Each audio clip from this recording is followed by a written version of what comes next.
Thank you for joining us on IAB There. Your host, Brad Berens.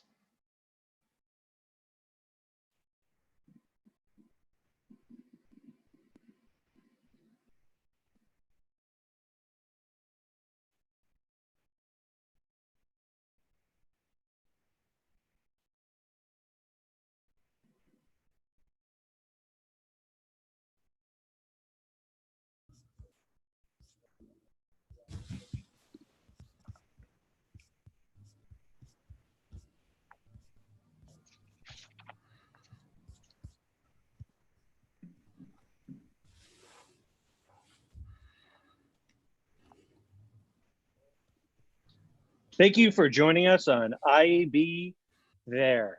Please welcome your host, Brad Berens. Hi, everybody.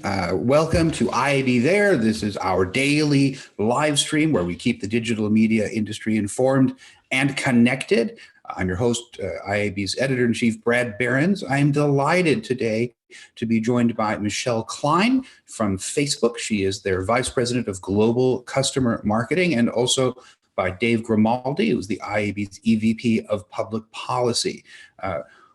Michelle is coming to us from Menlo Park in California. Dave is coming to us from DC. I'm in Portland, Oregon. So we are crisscrossing the nation and coming to your screen right now. Michelle, Dave, thank you so much for joining us at IAB There. Thank you. Good to be here, Brad. So we have two topics today. Actually, before we even do that, we're going to have one tweak. This is our third day of doing this. For those of you at home, if you are interested in asking questions or making observations, then please do so via Twitter. The hashtag, and hopefully this will be flashed on the screen shortly, is IAB There, in all caps. IAB There, IAB There. We've got different cadences for the same idea. We have two topics today, and Michelle is kind enough to join us for the first one, which is, what are companies doing to help the world during this time of crisis with COVID-19? I'm going to start with Dave, and Dave, I see you as muted, but hopefully you'll be unmuted. Perfect. We have a whole project that we're doing, collating and collecting what our companies are doing. Can you talk about the page that's coming live on IAB.com? And we'll move to Facebook in a moment, but some of the things that you're seeing out there. Absolutely, Brad. Thank you.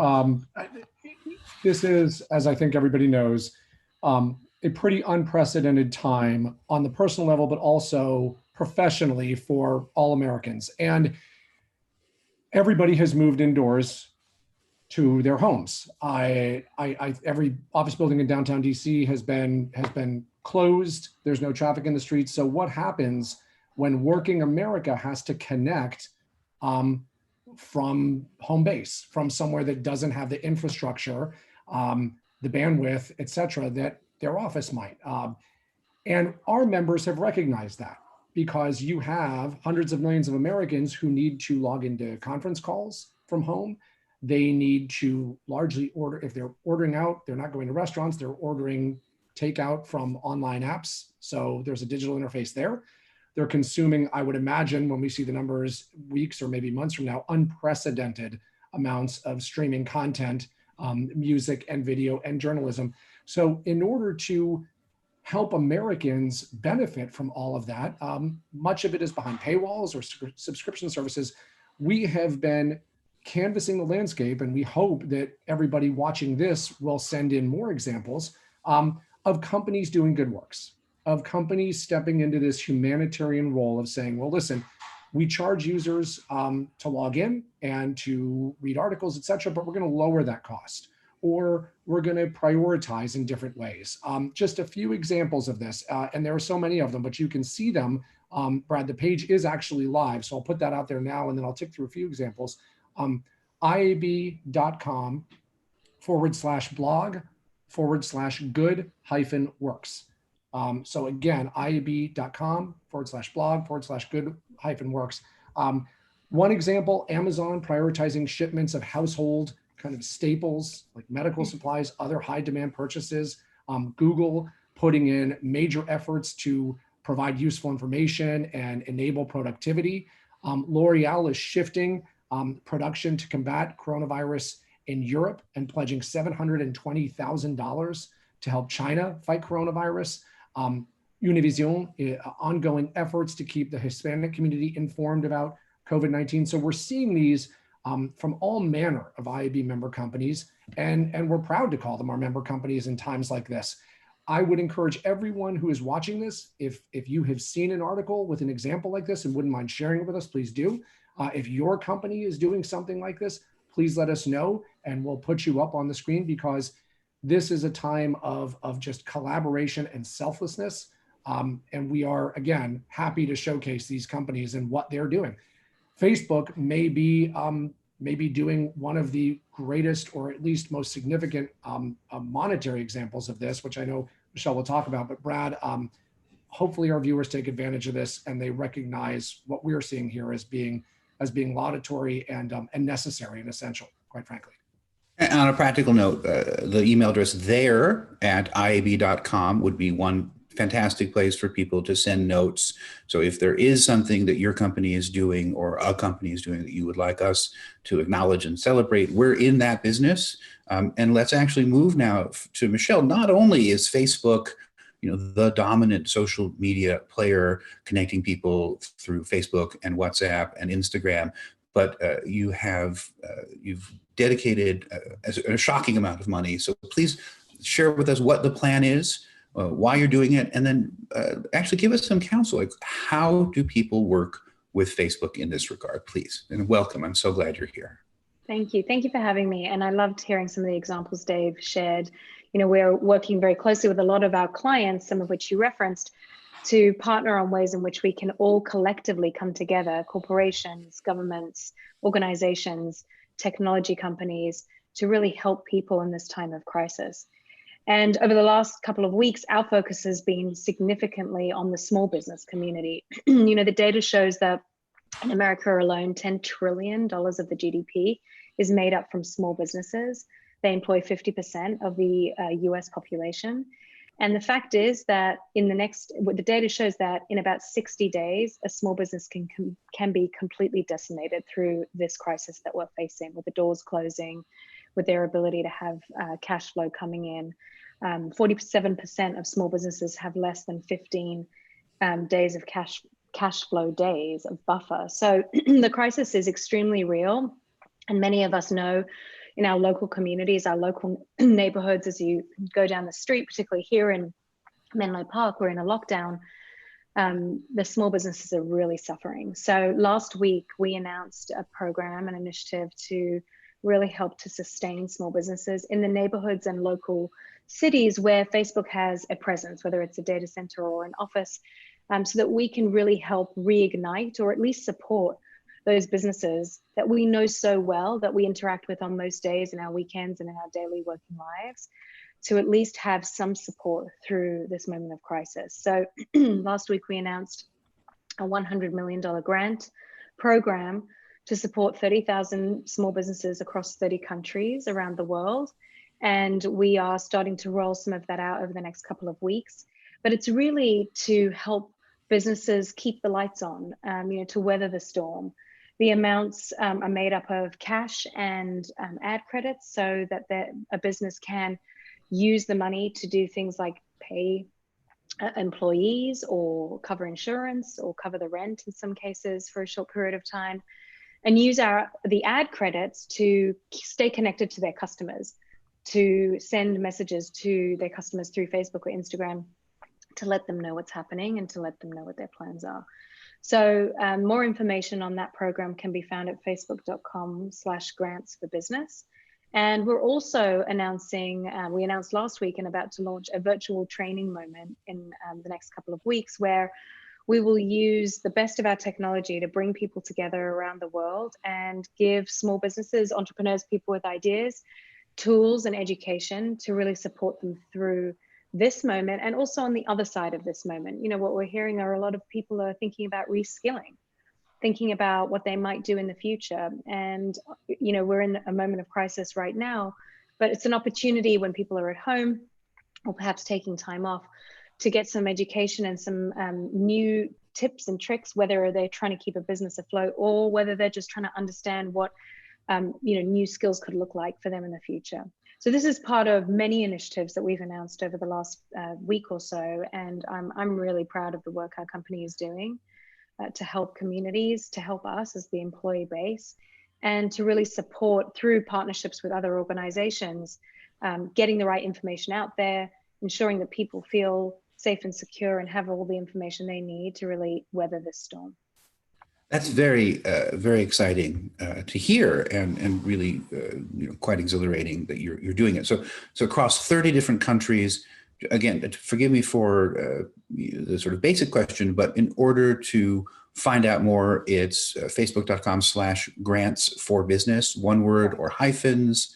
Is it one word? One word. One word. If you go to that website now, you can put your email address in, and we'll send everyone who submits an email address an update when the application's open with eligibility criteria.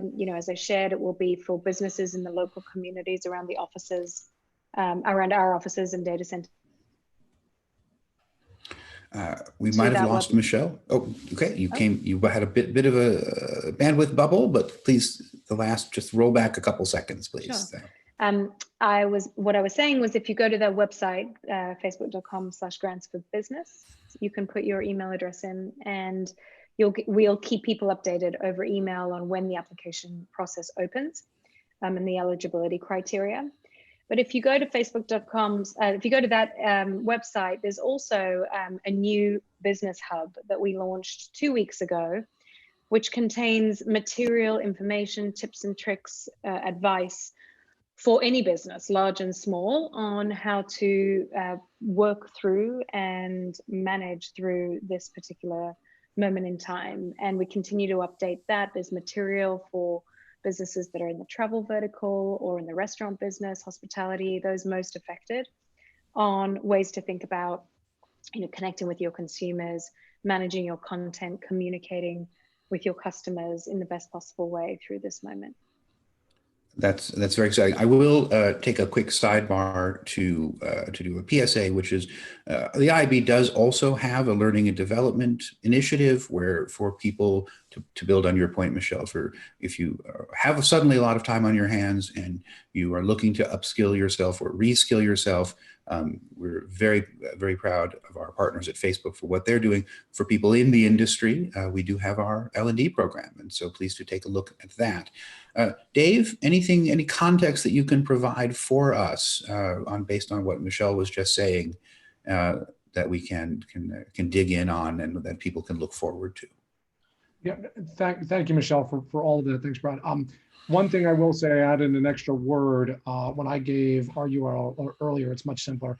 It's just iab.com/good-works. iab.com/good-works. Please, again, continue sending us examples of this. It is, we, especially here in Washington, we have a bullseye on our back for the nature of our business and privacy-centric policy issues, et cetera. We love talking about the value exchange that digital advertising offers, but especially in a time when people are suffering and there's an unprecedented global event, our companies are enabling connection that is going to be just absolutely invaluable and continue to be for as long as we weather this coronavirus period. So we're not looking for a pat on the back. We're not looking for a giant thank you op-ed. We're just doing what we think is right, which we've done for years with our self-regulatory organizations, et cetera. This is the latest example, and our companies will keep doing it. So Michelle, I've got one last question, but before we get there, what is the dream outcome of this for Facebook? I mean, how quickly do you want to roll it out? What's the, you're aiming to help a lot of people. Just tell us what does a win look like for you 3 weeks from now, 6 weeks from now? Yeah, we're, as I said, with the data up front, speed is everything. It's a big, it's a big undertaking distributing this amount of cash and ad credits around the world. And so we're working as fast as we can in every city, in every country, to roll the application process out as quickly as possible. So in the next couple of weeks, we'll start to see more information on how to apply and how to get that application in so that we can then start to distribute as fast as possible.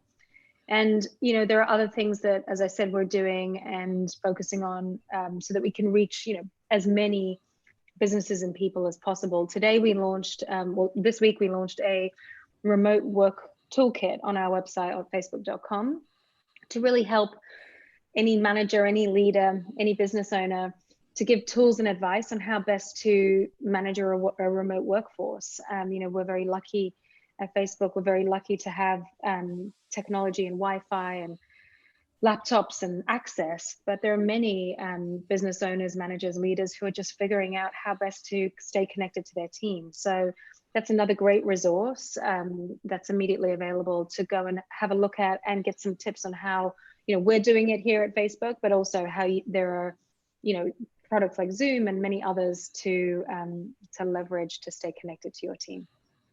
That's I wish I'd had that resource a few days ago. You know, we launched this video series on Monday, and one saying that is very common at Facebook has been very much in my head during this time, which is the perfect is the enemy of done. And so I just want to thank Facebook for having put that particular catchphrase into my head. So one more time, please, the URL for our listeners and for our producers, if you can pop that visually onto the screen as well. It's, I believe, facebook.com/grants for business. Correct, that's right. So, and if you go to facebook.com/business, from there, you'll also see redirects to the other resources that I mentioned today, the Business Hub, the remote working toolkit that's on facebook.com, actually, if you just go directly there. And we're continuing to keep this information up to date and refreshing it as quickly as possible. If you're a small business, you can also join groups on Facebook.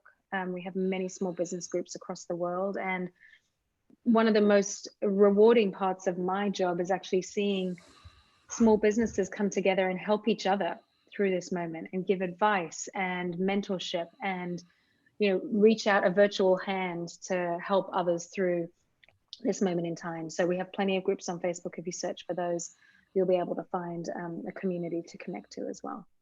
that's a great build to end with. I also want to say, please have an open invitation to come back here and join us and tell us about things that are working out, problems that perhaps others can help you solve. The last question is, what are you, Michelle, doing to stay sane and optimistic and connected during this time when we're all getting to know the walls around us so much better? Well, I think it's a wonderful question. In fact, every day I try to connect with at least 3 or 4 different people across my team. My team's geographically dispersed across the world. And we try to share as much as possible the ideas that we're all leveraging amongst us. So teams are doing virtual workouts together. Teams are having happy hours at any time around the world when it might be okay to have a glass of wine or a drink. Teams are taking calls instead of being on VC all day, which can also be pretty exhausting. Deciding to take calls and doing a walk and talk so that you actually get some fresh air.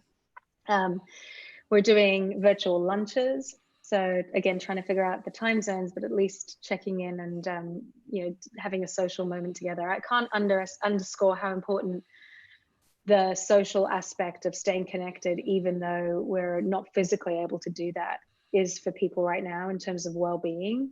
And yes, we have a lot of technology to help us do that, but finding ways in which we can come together in light-hearted, lightweight, create some levity together is really important. This weekend on Instagram, a DJ D Nice went live and did a through the night set of an incredible set list, and all sorts of celebrities and people joined in.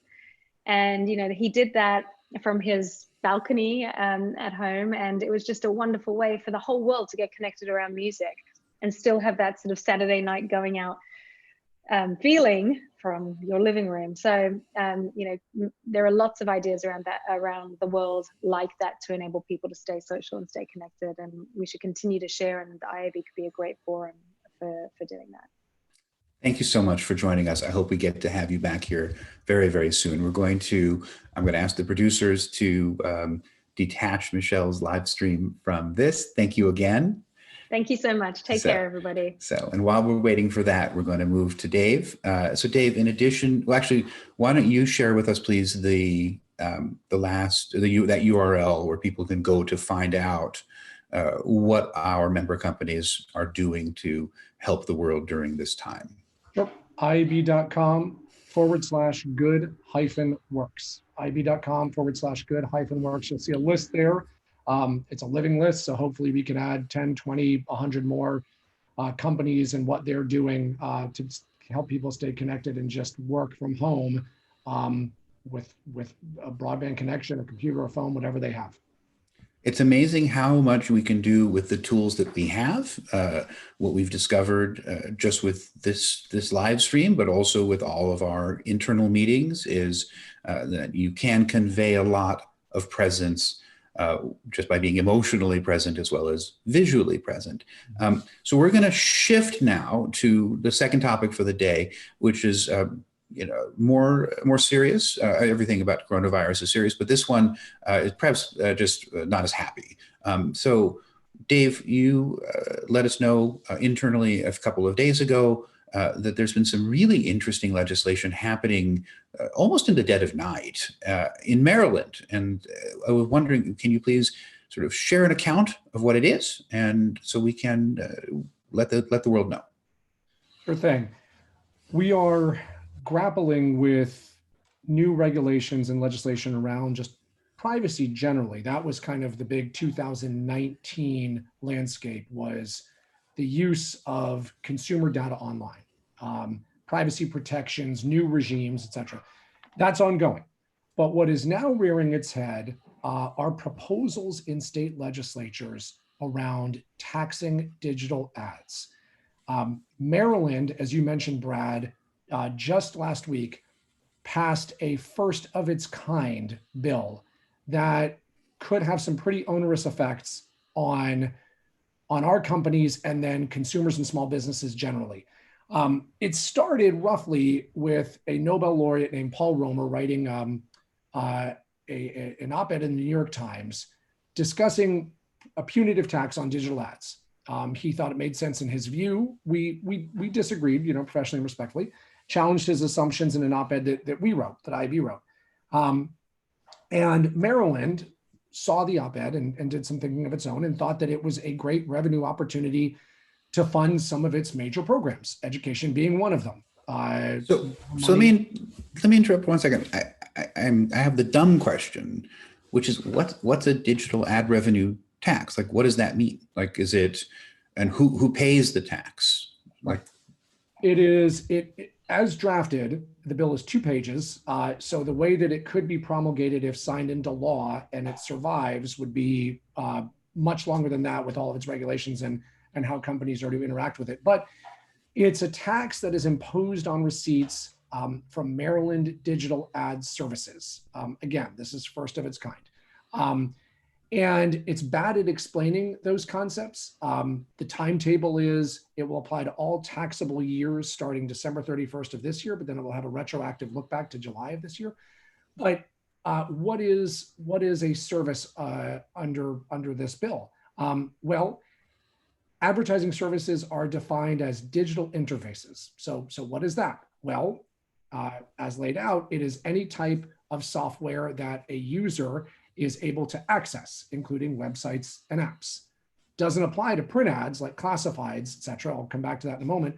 But how you source your digital advertising revenue to Maryland, that is going to be one of these big questions. And the thresholds to be taxed are 100 million in global annual revenue, and also 1 million in digital advertising revenue sourced in Maryland.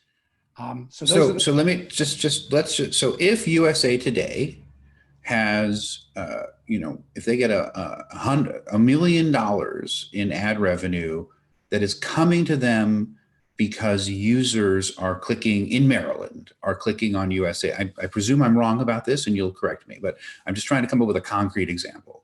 $100 million of revenue coming from people who are clicking to USA Today or some other publication in Maryland. At that 1 million mark, that USA Today gets taxed by the state of Maryland. I can put it this way. The tax rate varies from 2.5% to 10% depending on your global annual revenue. So the determination really has nothing to do with the amount of digital ad revenue in Maryland.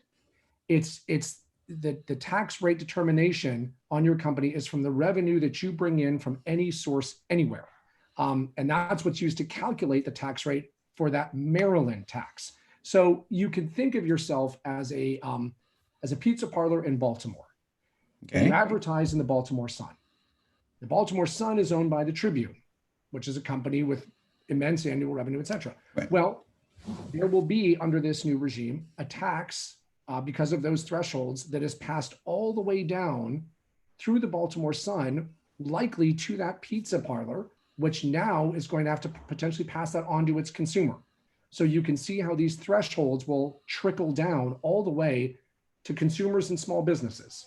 And the Vegas. So let's try it again. So, because again, I'm still not quite getting it. So, Maryland is going to impose a tax on the total revenue of the Tribune based on the fact that they have some activity, some digital ad revenue in Maryland.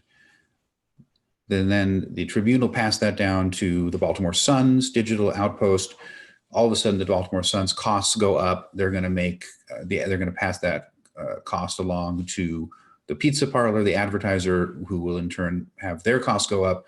And so, mom and dad's pizza parlor, a pepperoni pizza becomes more expensive to the pizza eater because of this scenario. Is that relatively? As you kind of look at how a new tax will be viewed by a company and how it will need to be paid for, yes, it will get passed on to consumers. If it's not a pizza parlor, it's journalist salaries, it's any other small business. And we're hoping that the governor will veto this bill, Governor Larry Hogan, when Maryland comes back into session. Right now they're out because of coronavirus, but the Maryland Assembly has a veto-proof majority. It is a heavily Democratic Assembly and Senate. And likely when the governor vetoes this bill, they will override his veto. And they're slated to come back in at some point between the end of April and the end of May. And between now and then, we need to make the case for how onerous this tax will be. Now, there will be legal challenges as well. The Internet Tax Freedom Act and the Commerce Clause and violations thereunder are things that I can go into. But that rate is determined by those taxes, by that global revenue. So even if a small publisher that may not appear to be captured by this, they could still be working with a larger ad tech company or a smaller blog that's reliant on larger companies to provide advertising services. They could meet those thresholds. So the tax will get passed through. Again, the law is extremely vague. It's only 2 pages, so these definitions and other pieces need to get worked out. But it looks like the subjects of this are those larger companies, are those Facebooks and Amazons and Googles.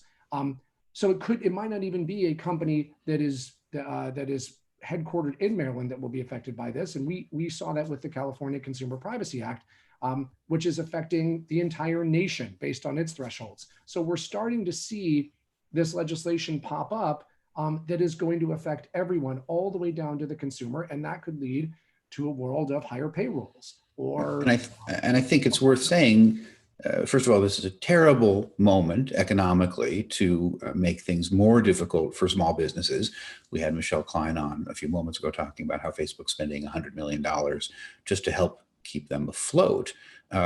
So bad timing during a planetary health crisis. In addition, it seems to me that there's likely to be 49 copycat laws where all of the other states are suddenly saying, hey, we want some of that ad revenue as well. So this is hardly a problem or a challenge that's in any way contained to Maryland. Is that the case? Do we have copycats already? Yep. No, we are already seeing copycat bills.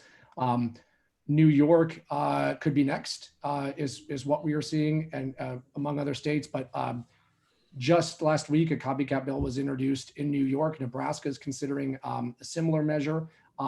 And both the New York and the Maryland bills will collect those taxes on digital advertising services. Those include banner ads, again, search advertising, and then, quote, other comparable services.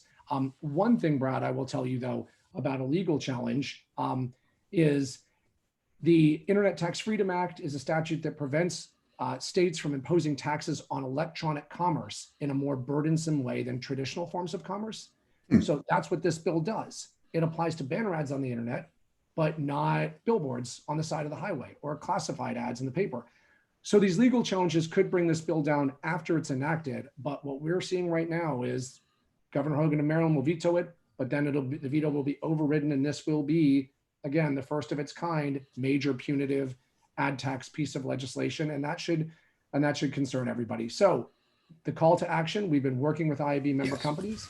We've been putting out all manner of emails and updates about this to our member companies.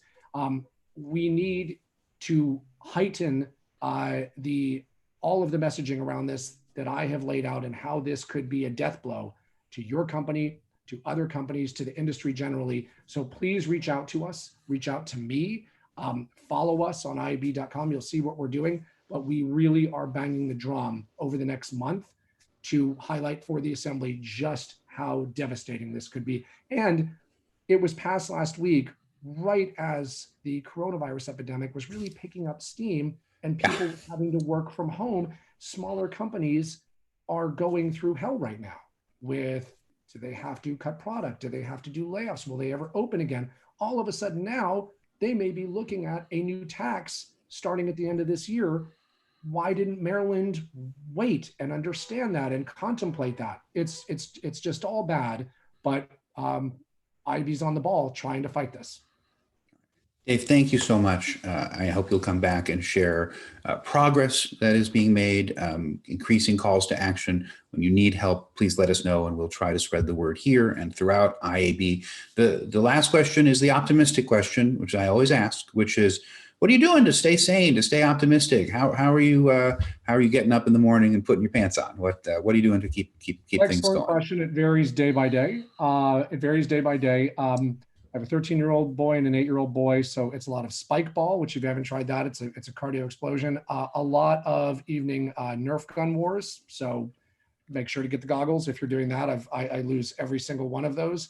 And then finding just the unbelievable sources of new content, new crazy documentaries on Netflix, new shows, and then a lot of, I'm a newsie, so just reading everything I can about this. And I'm a congressional, alumnus and junkie. So just seeing how this $2 trillion stimulus bill is going to wend its way through here with a presidential election coming up. There's a lot to take in right now. So that's for sure. I hope you're, Brad, surviving it as well. I'd turn the question around on you. Is there one thing that you would put out there?